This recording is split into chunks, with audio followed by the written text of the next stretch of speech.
Então, os neurônios são as células nervosas, que juntamente com as células da neuroglia formam o tecido nervoso, que são responsáveis pela condução do impulso nervoso. E também o neurônio é considerado uma unidade básica de estrutura tanto do cérebro quanto do sistema nervoso. Existem diversos tipos de neurotransmissores. Dentre eles, existem 4 principais. Eu vou falar 2 deles. Eu vou falar então de serotonina.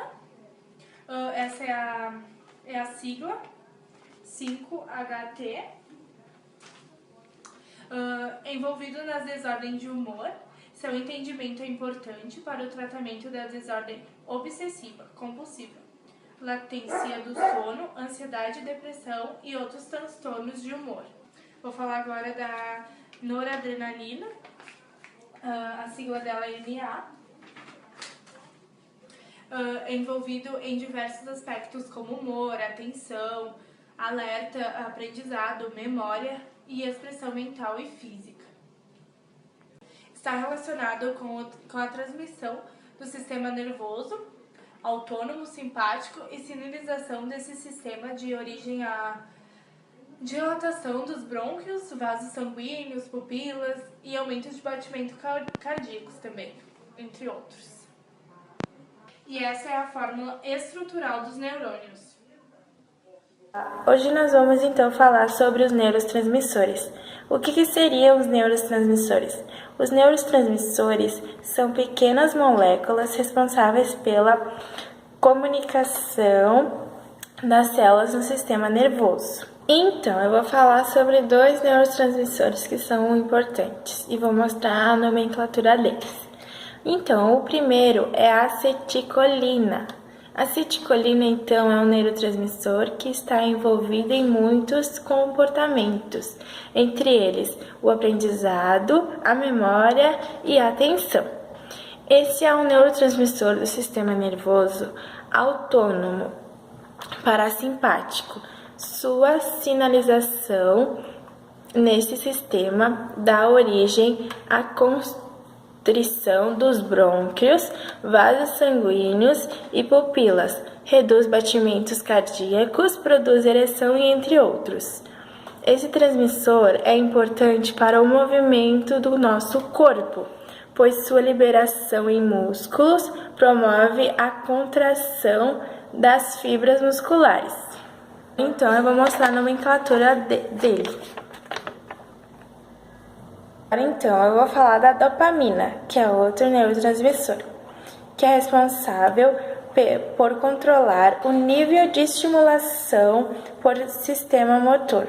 Sua diminuição leva a tremores e até diminuição e impossibilidade de locomoção voluntária.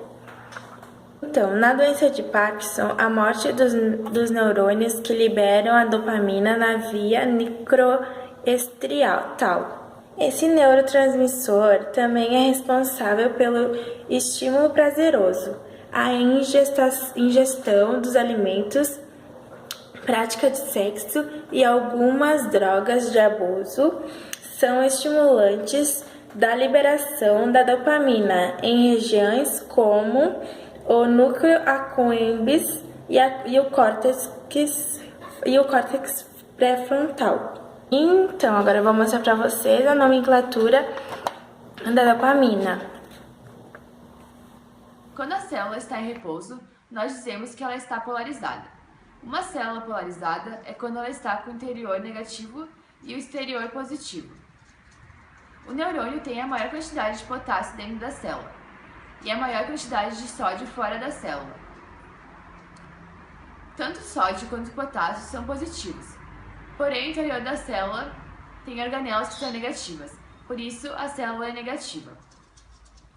Quando o impulso elétrico chega, vão se abrir os canais de potássio. Entretanto, o fluxo de sódio é muito mais rápido que o fluxo de potássio. Aí vai entrar bastante quantidade de sódio dentro da célula. A célula ficará com o interior positivo e o exterior positivo também. Depois de um tempo, o potássio irá sair totalmente da célula e a célula voltará ao estado inicial. O impulso elétrico chega pelos dendritos e passa pelo corpo celular, percorre todo o axônio até suas terminações. Oi, eu vim aqui falar um pouquinho de potencial de ação, falar o que é e falar algumas fases. Então, o que é o potencial de ação? É uma variação que acontece no potencial de repouso. E essa variação é muito rápida e brusca. E se propaga pela membrana de células excitáveis. Agora, eu vou falar um pouquinho das fases que tem. Então, a primeira é o repouso, que é o potencial da membrana que se encontra polarizada.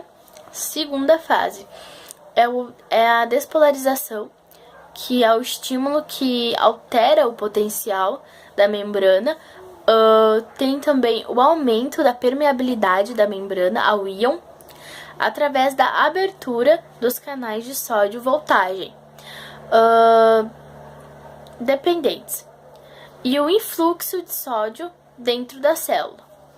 A terceira fase é repolarização, que é a diminuição da permeabilidade da membrana ao íon sódio e aumento da permeabilidade ao íon potássio.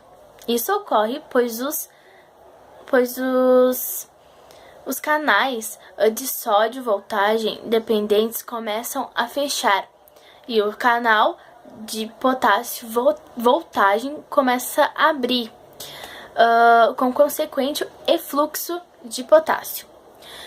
A quarta e última fase do potencial de ação é a hiperpolarização, que não ocorre em todas as células, mas ocorre quando o canal de potássio voltagem fica aberto por mais tempo que o normal.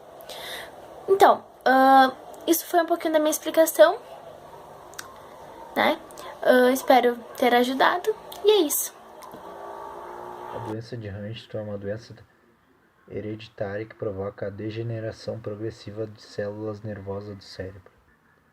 Ela é causada por deficiência genética de um único gene do cromossomo 4. Esse defeito faz com que parte do DNA, chamada de sequência CAG, ocorra várias vezes mais do que deveria. Normalmente, essa sequência ocorre de 10 a 28 vezes. Em pessoas diagnosticadas com essa doença, no entanto, ela se repete de 36 a 120 vezes. Além disso, a doença de Huntington é uma desordem dominante autossômica, o que significa que uma pessoa precisa apenas de uma cópia do gene defeituoso para desenvolver a doença. Com exceção dos cromossomos sexuais, uma pessoa herda 2 cópias de cada gene, sendo uma de cada progenitor.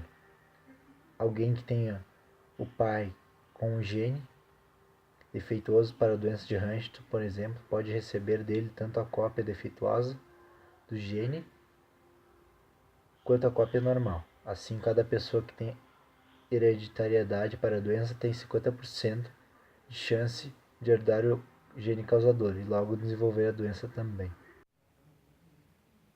Neste heredograma, a doença de Huntington é autossômica dominante. Os círculos representam a parte feminina e os quadrados representam a parte masculina. Os quadrados ou círculos pintados são os portadores da doença. Os que não estão pintados não são portadores da doença. Os 2 filhos que não são portadores da doença são o nosso início. Como a doença é dominante, os que são diferentes dos pais são recessivos, ou seja, azinho. Como os pais geraram filhos recessivos, eles são heterozigotos, ou seja, azão. E os outros 2 filhos são azão ou azão, ou seja, podem ser heterozigotos ou homozigotos.